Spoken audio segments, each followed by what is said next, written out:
Hola, hoy vamos a hablar de Lon Fuller.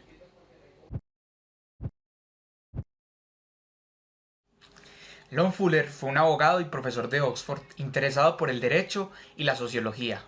Es considerado uno de los representantes más importantes del derecho natural en los Estados Unidos, a pesar de que él no se identificara como tal. Fue un crítico del positivismo jurídico y planteó la necesidad de que el derecho y las normas en general tuvieran una relación con la moral. El libro del que vamos a hablar el día de hoy se llama El caso de los exploradores de las cavernas. Presenta un hecho hipotético frente al cual 5 jueces representan 5 posturas diferentes y estas posturas hacen las veces de una escuela del derecho. Los hechos son básicamente los siguientes. A comienzos de mayo del año 4299, 5 miembros de la Sociedad Espeleológica, aficionados a la exploración de cavernas, ingresaron a una caverna de piedra caliza. Cuando se hallaban lejos de la entrada, ocurrió una avalancha. Los exploradores habían dejado indicaciones de la cueva en las instalaciones de la sociedad e inmediatamente ocurrió la avalancha, solicitaron el rescate. Obreros, ingenieros y geólogos llegaron al lugar, intentando rescatarlos, pero ocurrieron sucesivas avalanchas. Los exploradores tenían poca comida y dentro de la caverna no había plantas o animales para alimentarse. El día 21, después del accidente, se pudo establecer comunicación entre el equipo de rescate y los exploradores atrapados. Uno de ellos, llamado Wedmore, preguntó si comiéndose entre sí podrían sobrevivir 10 días más. Nadie del equipo de rescate quiso contestar. Cuando finalmente fueron rescatados, se supo que los otros 4 exploradores asesinaron y se comieron a Wedmore. Es importante hacer una claridad, y es que la persona que tuvo el plan desde el principio fue Wedmore. Él le presentó el siguiente plan a los compañeros. Para que nos salvemos es necesario que uno de nosotros se sacrifique. Pero para determinar quién se va a sacrificar, dejémoslo a la suerte. Lancemos los dados y el que saque el número más bajo será sacrificado. Al principio hubo mucha resistencia, los compañeros no querían aceptarlo, pero después de un rato lo aceptaron. Sin embargo, Wedmore comenzó a pensar que podría durar otra semana más sin comer. Sus compañeros no aceptaron la renuncia de Wedmore, entonces decidieron lanzar los dados por él. Cuando se lanzaron los dados y terminaron ellos también de lanzar los suyos, el número más bajo fue el que sacó Wedmore y por eso fue asesinado y fue comido. Bueno, este caso hipotético llega a una corte también hipotética, compuesta por 5 magistrados. El presidente Trepenny, el segundo Foster, el tercero Tatin, el cuarto King y el último Handy.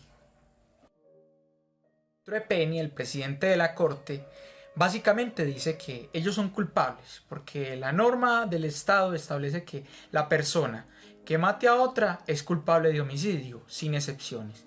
Entonces, como jueces van a condenar a estas personas porque simplemente mataron a otro, con la confianza así de que el presidente de la República les perdone la pena.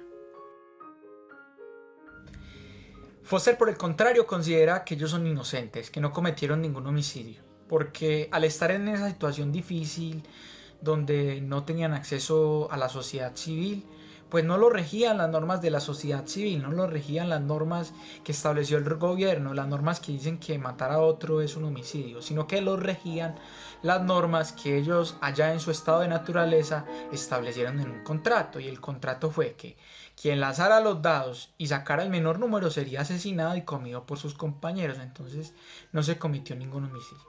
Otra hipótesis que plantea Foster, completamente contraria a esta, es que ellos son inocentes porque se tiene que interpretar la ley no según su literalidad, que dice que el que mataría a otro será culpable de homicidio, sino que se debe interpretar según la intención que tuvo el legislador o la persona que hizo la norma.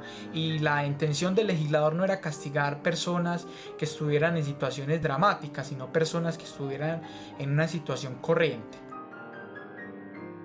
Bueno, Tatin está desde el comienzo como que muy dividido, porque siente simpatía por estas personas, porque es consciente de que ellos estaban en una situación dramática, pero también siente repulsión al hecho de que se hayan comido a un compañero.